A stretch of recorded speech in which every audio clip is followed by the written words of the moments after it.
En abril de 2014, una mujer de 44 años desapareció en la localidad de Mataró, en Barcelona. Se llamaba Piedad y tenía dos hijas, de 17 y de 12 años. Trabajaba como auxiliar en una residencia geriátrica y quienes la conocían coinciden en describirla como una mujer cercana, responsable y muy volcada en su trabajo, pero sobre todo como una madre muy implicada, de estas que no desaparece sin avisar. Así que cuando lo hizo, todo el mundo sospechó desde un principio que aquello no era voluntario.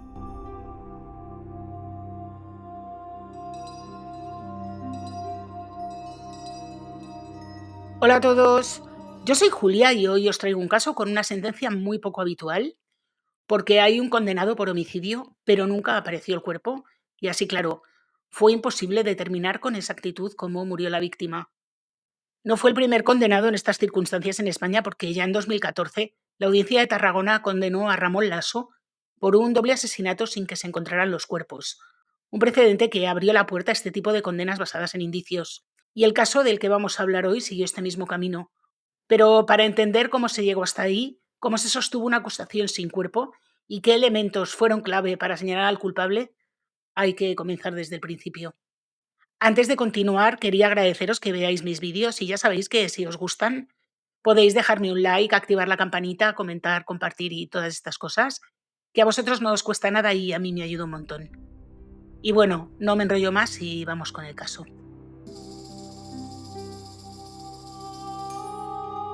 Nuestro caso comienza el viernes 4 de abril de 2014 en el barrio de Rocafonda, en Mataró, concretamente en el número 62 de la calle Pablo Picasso. Allí vive Piedad con sus dos hijas menores. Piedad había nacido en la línea de la Concepción en Cádiz en 1969 y era madre de 4 hijos. Los dos mayores residen en Granada, pero las pequeñas todavía viven con ella en Mataró. La situación familiar atraviesa un cambio muy reciente porque tras 2 décadas de relación, Piedad y Mohamed Taheri, también conocido como Javi, se han separado. Él, de 46 años y origen marroquí, ha pasado gran parte de su vida en Cataluña. La ruptura de la pareja era un hecho que casi toda la familia intuía, es decir, no les sorprendió en absoluto, y sabían que esto iba a ocurrir antes o después, ya que, según lo que contó la familia posteriormente, él quería someter entre comillas, a las niñas a la religión musulmana y obligarlas a llevar velo. Piedad lo rechazaba una y otra vez y esto provocaba grandes enfrentamientos entre ellos. Tal fue la tensión entre el matrimonio que Piedad confesó a su familia que tenía miedo de que Javi se llevara a las niñas a Marruecos, por lo que decidió tomar la determinación de separarse y hacerse con la custodia de las dos menores. Un mes después de tomar esta decisión, desapareció. Aquel día, Piedad siguió con la rutina que había adoptado desde que se separó. Llevaba a las niñas al colegio y después se iba a trabajar a la residencia de ancianos. Una rutina que cumplía con suma cautela porque se sentía acosada por su marido con llamadas, cartas y amenazas. Esa mañana, la hija mayor, Gloria, se preparó como todos los días para ir al instituto. En esta ocasión su madre tenía el día libre, así que en lugar de ir a la residencia después de dejar a la niña en el instituto, decide volver a casa, no sin antes recordarle que van a verse a mediodía cuando ella salga del instituto en casa de la abuela materna. Nada en ese momento hace prever que será la última vez que se vean. Durante la mañana, mientras está en clase, Gloria recibe varios intentos de contacto de su madre. No los atiende en ese momento puesto que estaba en clase, pero al salir del instituto escucha un mensaje de voz en el que su madre le dice que va a ir a recogerla. Así que Gloria espera en la puerta, pero el tiempo pasa y su madre no aparece. Intenta llamarla, pero no hay respuesta. Así que, después de estar una hora esperando, decide marcharse por su cuenta a casa de su abuela, tal y como habían previsto inicialmente. Y allí confirman que Piedad tampoco se ha pasado por la casa de la abuela. Se ponen a llamarla y nada, la mujer no coge el teléfono. Más tarde, Gloria se dirige a recoger a su hermana pequeña al colegio y de camino cree ver el coche de su madre, un Seat Ibiza negro, girando por una calle muy cercana. Es una imagen así muy fugaz, pero le resulta familiar. Sin embargo, al llegar a casa, comprueba que Piedad no está. Sin embargo, después de recoger a su hermana y llevarla a casa, comprueba que Piedad no está en casa. En ese momento, la ausencia aún no se percibe como una señal de alarma definitiva. Las dos hermanas intentan encontrar una explicación lógica como un cambio de planes, una salida imprevista, quizá una visita a Barcelona, pero nada parece encajar del todo. aunque tampoco hay una certeza clara de que algo malo estuviera ocurriendo, ¿eh? Esa misma noche, Gloria acude a casa de su padre, quiere pedirle dinero antes de salir, y la luz está encendida, pero en la casa nadie responde. Espera varios minutos, pero finalmente se marcha sin que el hombre le abra la puerta. Poco después recibe una llamada, era su padre, que le asegura que no le ha abierto la puerta porque estaba cansado. Al día siguiente, Javi aparece en casa de Piedad con algunas pertenencias que habían quedado en el domicilio anterior. Y mientras tanto, Piedad sigue sin dar señales. Las hijas insisten en intentar contactar con su madre, pero ahora el teléfono está apagado. Así que esa situación sí que empieza a inquietarlas. No reconocen ese comportamiento en su madre porque nunca se había marchado sin avisar. Además, hay un detalle muy extraño que le resulta especialmente raro y es que ha dejado en casa la medicación que necesita tomar a diario. Con el paso de las horas, la preocupación va en aumento y también entre el entorno familiar. Una de las hermanas de Piedad comienza a sospechar que algo no va bien cuando confirma que no ha ido a trabajar. El domingo 6 de abril, 2 días después de la desaparición, deciden acudir a la comisaría para presentar una denuncia. Antes de hacerlo, se produce un hallazgo que cambia por completo la situación. Y esto no es otra cosa que el coche de Piedad, que aparece estacionado muy cerca de la comisaría de los Mossos d'Esquadra de Mataró. El vehículo está abierto y en su interior hay ropa y algunas compras, pero Piedad no está. A partir de ese momento la duda desaparece porque ya no piensen que se trate de una ausencia sin explicación, sino que ha pasado algo verdaderamente raro.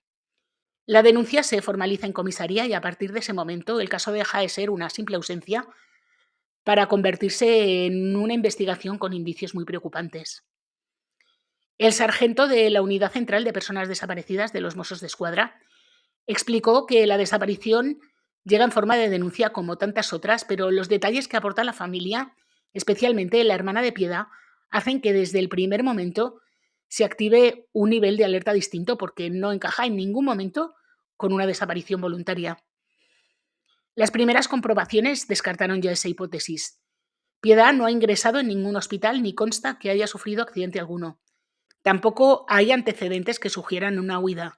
Y además no se trata de una persona vulnerable ni que se desoriente, ni tampoco existe una causa evidente que justifique esa ausencia. Al contrario, su entorno personal y laboral apunta a estabilidad. Según sus familiares, no tenía motivos para marcharse, más bien al contrario. Hacía poco había conseguido mejorar en su trabajo dentro de una residencia geriátrica, donde había empezado en tareas de limpieza y había logrado formarse como auxiliar.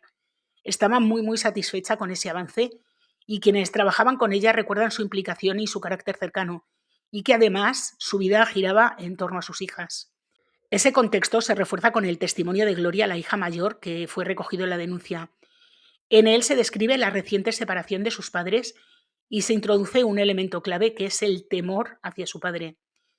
Gloria le define como una persona celosa y expresa dudas sobre su comportamiento, y esa declaración resultó determinante.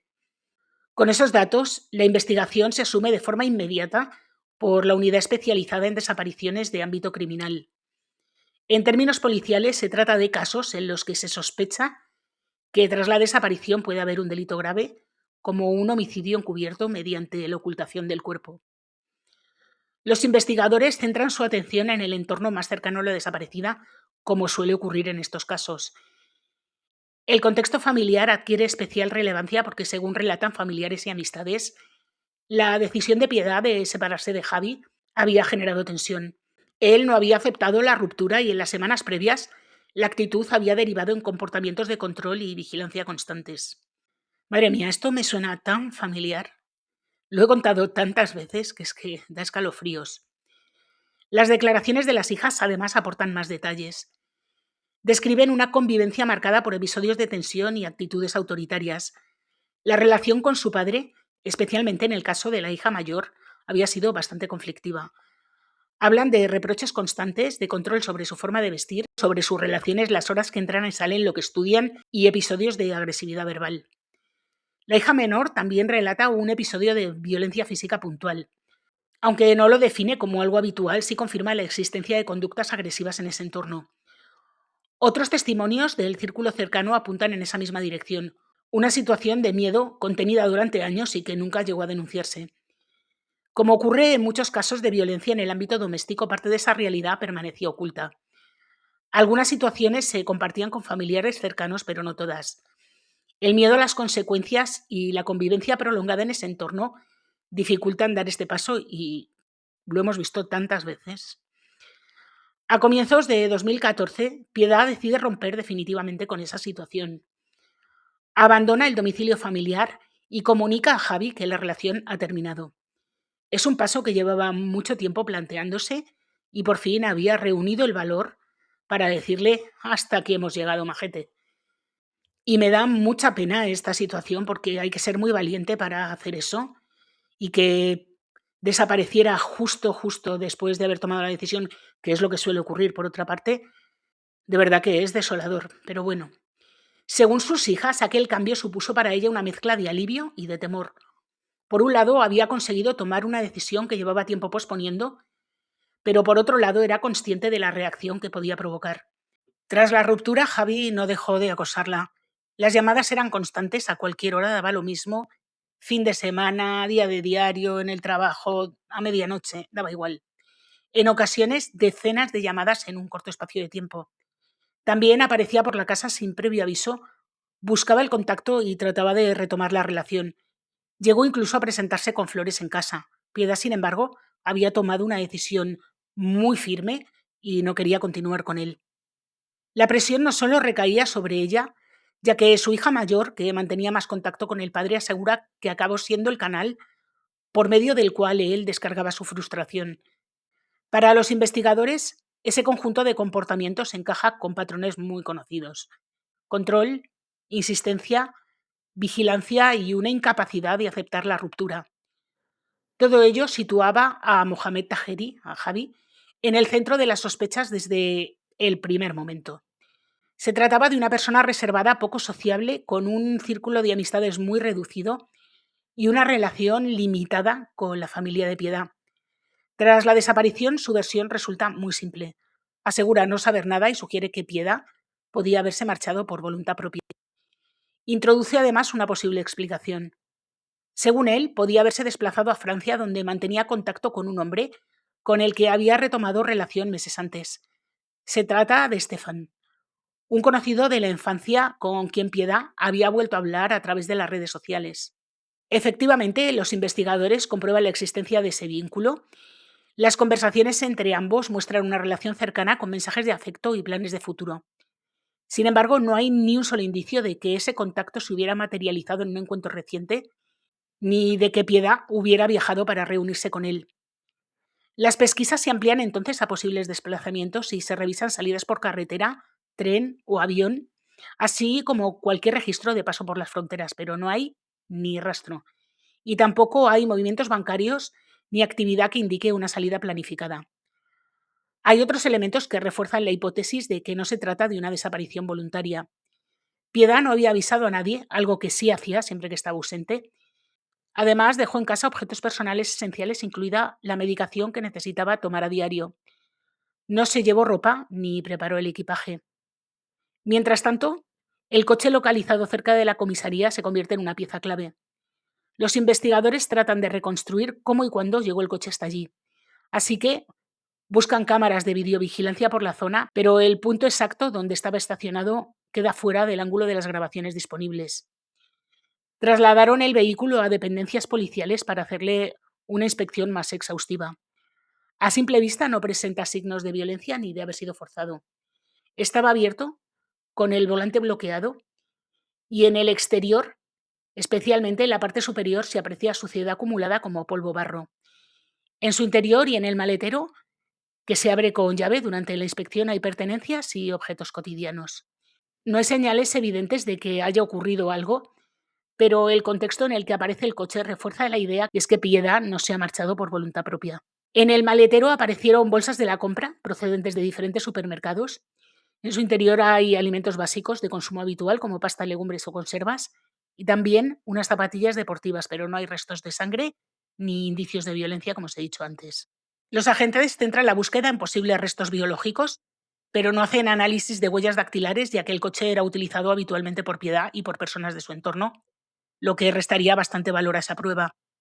Lo relevante en ese punto es determinar si en el interior del vehículo se produjo algún hecho violento, pero no se encuentra absolutamente nada.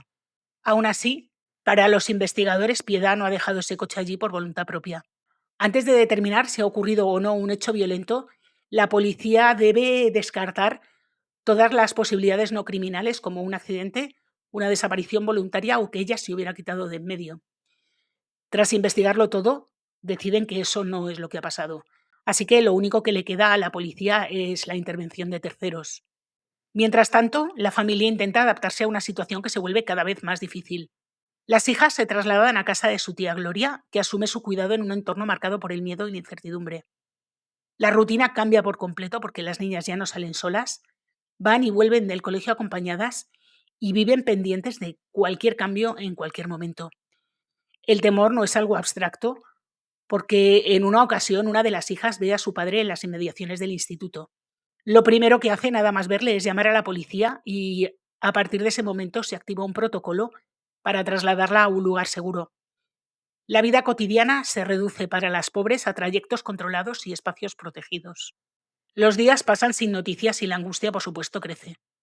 Para la familia, la prioridad es encontrar a Piedad, así que se organizan batidas en diferentes zonas de Mataró y sus alrededores, especialmente en áreas de difícil acceso como rieras y zonas de densa vegetación. Participan familiares, amigos, vecinos y compañeros de trabajo, incluso algunos perros para rastrear el terreno, pero no aparece ninguna pista. En paralelo, la actitud de Mohamed Tajeri sigue resultando bastante inquietante. Según la familia, no colabora en la búsqueda y cuando le proponen desplazarse a Francia para comprobar su propia hipótesis, se niega. Los Mossos analizan las comunicaciones telefónicas de la desaparecida y también revisan los movimientos de su entorno más cercano y verifican las posibles líneas abiertas. Una de ellas es la relación con Stefan, el conocido francés con quien Piedad había retomado el contacto. Los agentes contactan con las autoridades francesas, pero la respuesta es que en esas fechas el hombre se encontraba cumpliendo condena en prisión con un régimen que no le permitía desplazarse, así que esa vía queda completamente descartada. Sin otros conflictos conocidos ni enemistades relevantes, la investigación vuelve al punto de partida, el entorno más cercano. En los días previos a la desaparición, Javi había contactado con Piedad de forma insistente. Entre el 31 de marzo y el 4 de abril se registran decenas de llamadas. Además, el día de la desaparición, Piedad y Javi habían hablado por teléfono en 2 ocasiones con muy pocos minutos de diferencia a media mañana más o menos. Esa información contradice directamente la versión inicial que él había dado, en la que había asegurado no tener contacto con ella desde hacía semanas. Y a partir de ese momento se dan cuenta que lo que Piedad tenía pensado hacer cambia. Tras recibir esas llamadas, Piedad modifica sus planes. En lugar de mantener la rutina prevista, se produce un desplazamiento que los investigadores tratan de reconstruir a partir de las cámaras de seguridad. Pero hay un obstáculo añadido. El teléfono móvil de Piedad no dispone de datos. Solo puede ser localizado cuando realiza llamadas y se conecta a una red Wi-Fi. Sin embargo, hay un hecho que los investigadores consideran seguro y es, después de dejarle el mensaje en el teléfono móvil a su hija, la policía sabe que Piedad salió del domicilio y se dirigió hasta la vivienda de Mohamed Tajeri. Ese desplazamiento queda acreditado tanto por los datos de su teléfono como por varias cámaras de seguridad que captan el vehículo en el trayecto. Una de esas imágenes la sitúa pasando frente a una oficina bancaria poco después de las 11. A partir de ese punto no vuelve a aparecer en ninguna otra grabación. Los investigadores explican que esto no resulta extraño porque muchas cámaras están orientadas hacia el interior de los locales y no cubren completamente la vía pública, por lo que el recorrido queda parcialmente fuera de su alcance. Con estos elementos, la conclusión era que Piedad acudió a la casa de su expareja en torno al mediodía. La hipótesis se refuerza al revisar un detalle que en un primer momento había generado confusión, y es que la hija mayor, como os he dicho, había creído ver el coche de su madre horas más tarde, pero el análisis de las imágenes demuestra que se trataba de un vehículo similar. Coincidían marca, modelo y color, pero no otros elementos identificativos como las llantas. Pese a ello, Mohamed Tajeri niega haberse visto con Piedad ese día. Asegura que estuvo trabajando fuera toda la jornada. Afirma también que había pasado por Hacienda, por un establecimiento de reparación de maquinaria y que después se desplazó a Cabrera de Mar para trabajar. Y tras muchas idas y vueltas, la investigación confirma que esos movimientos existieron, pero no en el horario en el que él decía.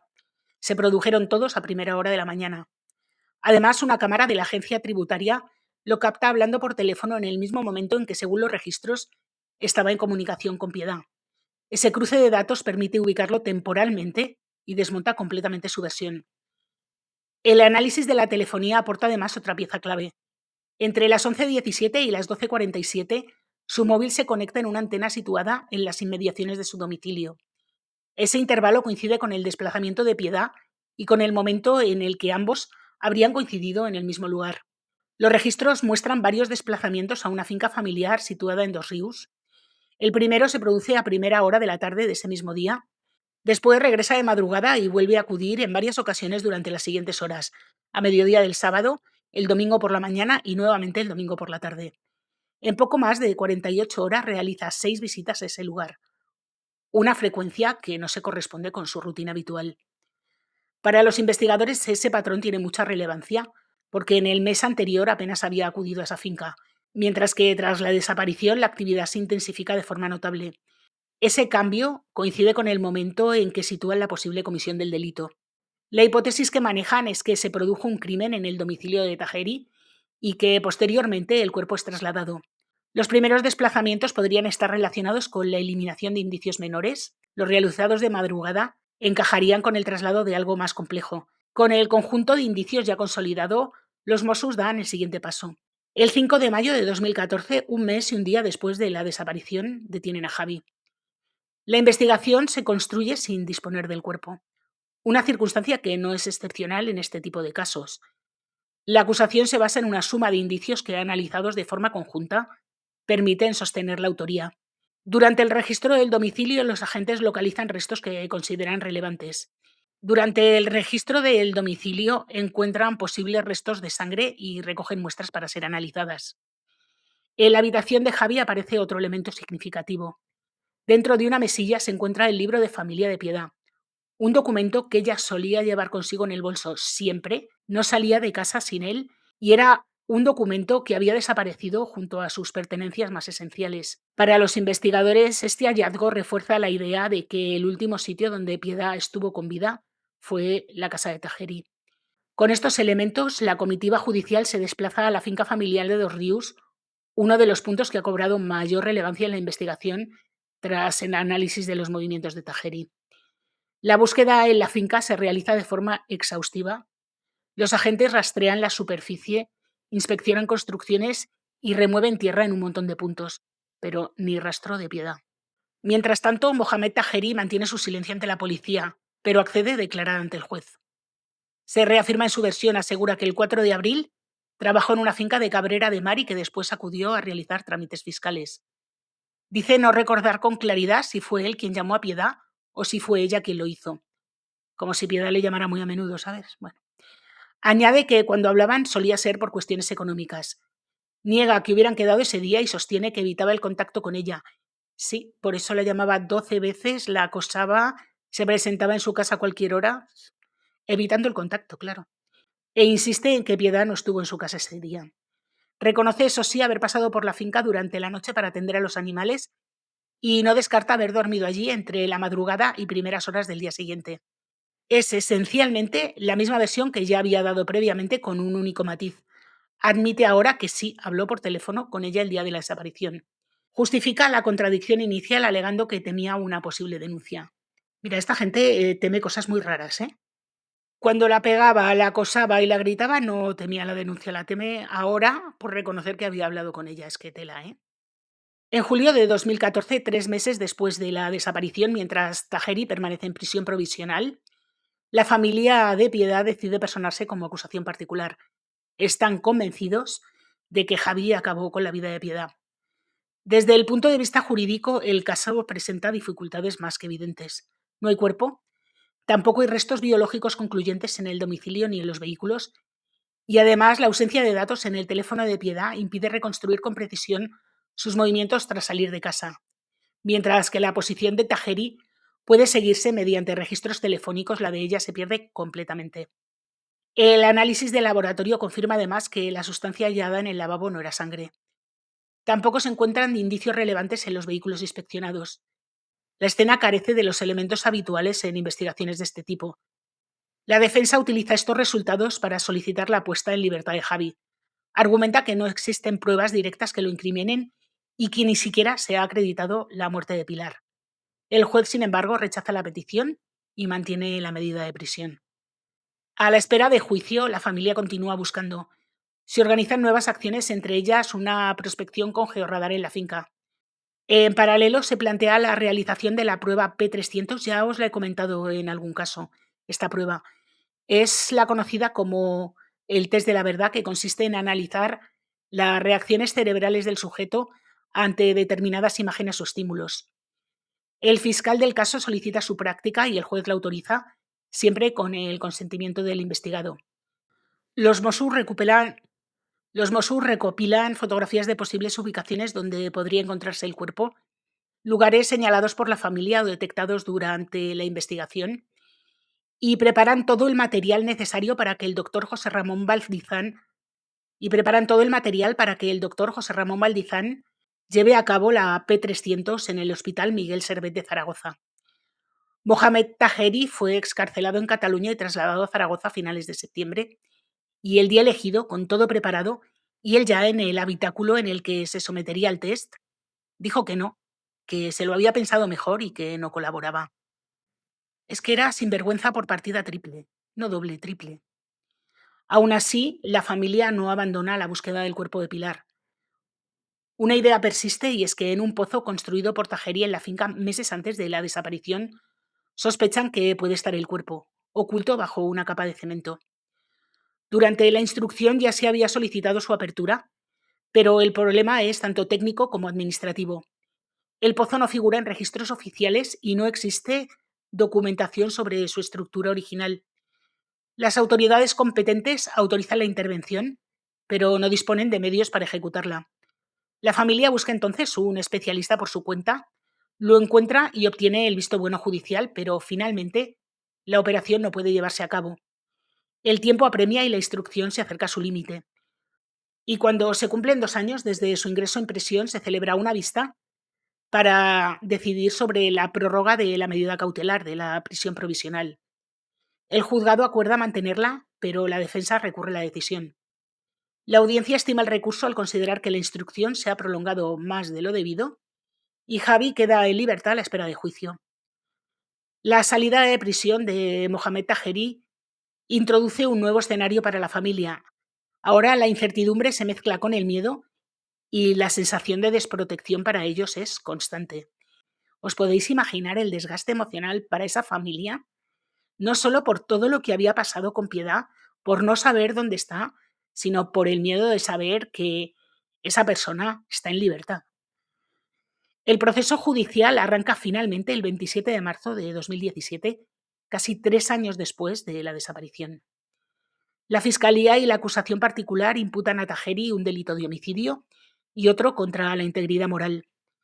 La ausencia de cuerpo impide concretar la forma en la que murió Piedad, lo que condiciona la calificación jurídica de los hechos.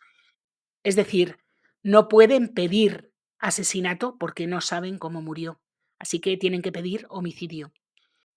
Bueno, me imagino que muchos lo sabréis, pero la diferencia entre homicidio y asesinato es que homicidio es quitar la vida a otra persona, incluso por imprudencia, mientras que asesinato es un homicidio agravado cometido con alevosía, con ensañamiento, precio o para ocultar otro delito. Así que en este caso no podían pedir asesinato, como digo.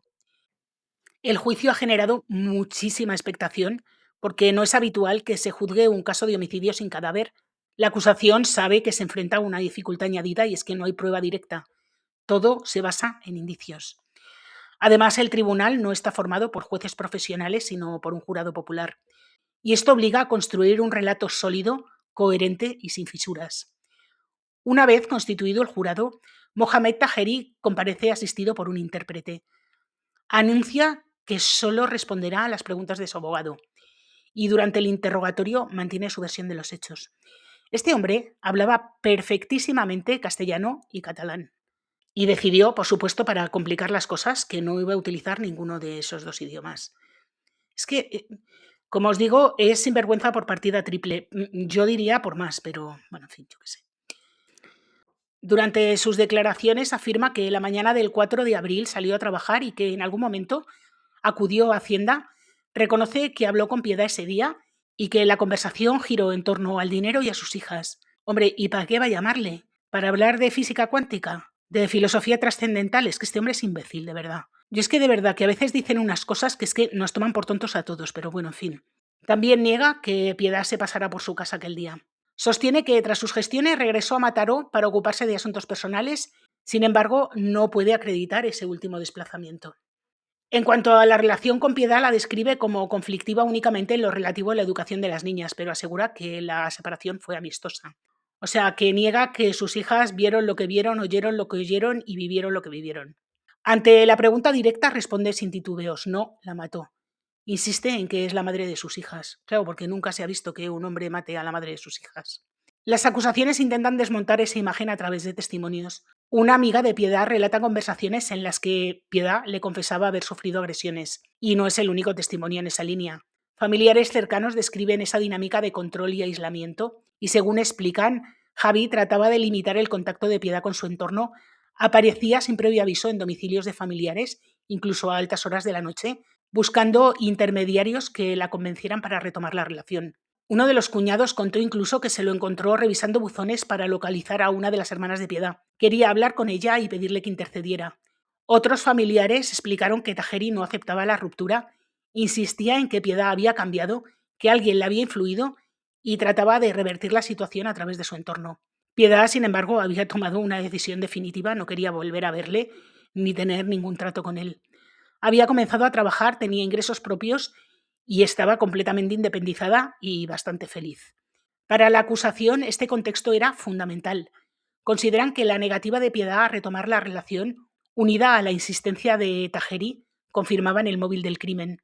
Si bien es cierto que el móvil no es algo que se juzgue en los casos, porque normalmente los casos tienen otro tipo de pruebas para considerar si los acusados son culpables o no, este caso es un poco diferente porque al no haber una prueba material sólida, tenían que guiarse por indicios y el móvil era uno de ellos, claro.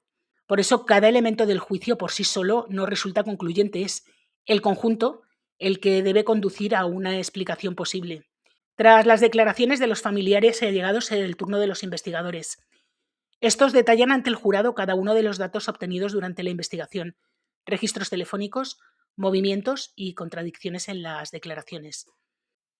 Los investigadores explican que la contradicción que les llevó a centrar su investigación en él fue que les dijo que no había hablado con ella ese día y luego reconoció que sí lo había hecho. Eso les hizo centrarse en él casi desde el primer momento. Y a partir de ahí decidieron reconstruir lo que habían hecho uno y otro ese día 4 de abril.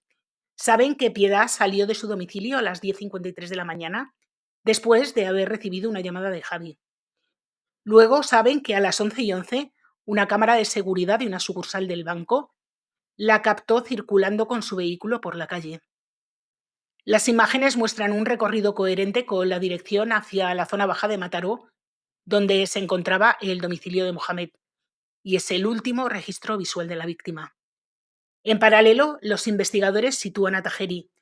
A primera hora de la mañana se encuentra en su domicilio.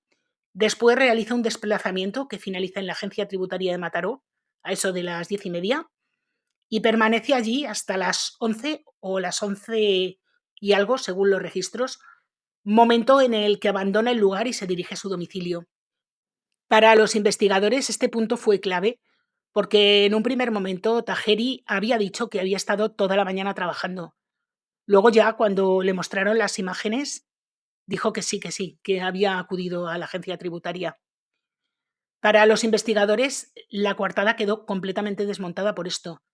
La explicación que ofreció cuando declaró no se correspondía con la información verificada posteriormente, y no había margen para una interpretación alternativa. Los datos situaban al acusado en un lugar distinto al que él afirmó que estaba. A partir de ahí, la acusación sostiene que Tajeri tenía tanto un móvil como una oportunidad para cometer el crimen. Y añade además un elemento que es el comportamiento posterior a la desaparición. Entre el 4 y el 6 de abril, Tajeri se desplazó en numerosas ocasiones a la finca esta de Dos Rius, una zona bastante boscosa, Lo hace en horarios bastante inusuales, de noche, de madrugada y en distintas horas del día. Y esa actividad contrasta con el uso que había hecho anteriormente de ese terreno. Los registros de telefonía muestran que en los 2 meses anteriores apenas había acudido allí en 2 ocasiones y de forma puntual, y que, sin embargo, tras la desaparición, las visitas se multiplicaron tanto en el tiempo de estancia como en la cantidad de veces que había ido. Así que plantean una pregunta muy, muy directa, y es qué hizo en ese terreno tantas veces y en horarios tan extraños justo después de la desaparición. Finalmente, el jurado popular encontró culpable a Mohamed Tajeri, como no podía ser de otra manera, y le condenaron a 17 años de prisión. En febrero de 2018, el Tribunal Superior de Justicia de Cataluña confirmó la sentencia y en diciembre de ese mismo año, el Tribunal Supremo rechazó la apelación. A día de hoy, Tajeri tendría la posibilidad de acceder al tercer grado penitenciario, pero la rechaza. Defiende su inocencia y asegura que no reconocerá el delito. Afirma que cumplirá la condena íntegra sin admitir que acabó con la vida de Piedad. Y mientras tanto, la familia sigue sin saber dónde está Piedad. No hay ni una sola noticia sobre su paradero. La madre de Piedad, que a día de hoy tiene 85 años, ha perdido a 5 de sus 10 hijos. 3 murieron de cáncer, como su marido. El cuarto, Antonio, falleció de una sobredosis hace ya un tiempo.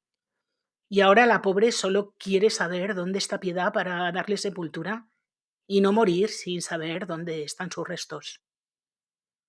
Porque si bien es cierto que el caso ha concluido judicialmente, para la familia sigue siendo una herida abierta y no pueden cerrar el duelo.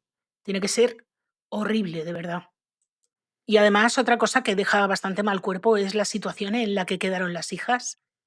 Después de todo este proceso judicial, pasaron a un centro de acogida. No sé por qué no fueron a casa de ningún familiar, pero bueno, el caso es que las niñas fueron a un centro de acogida y al cumplir la mayoría de edad, las echan de esos centros. Están 6 meses en un piso de extutelados, pero al cumplirse ese plazo tienen que abandonarlo sin alternativa. Así que se ven obligados a buscar trabajo, vivienda y una forma de sobrevivir por su cuenta. La expareja de una de las hijas le dio acogida y a partir de ahí empezó a estabilizarse un poco, encontró trabajo y pudo establecerse por su cuenta.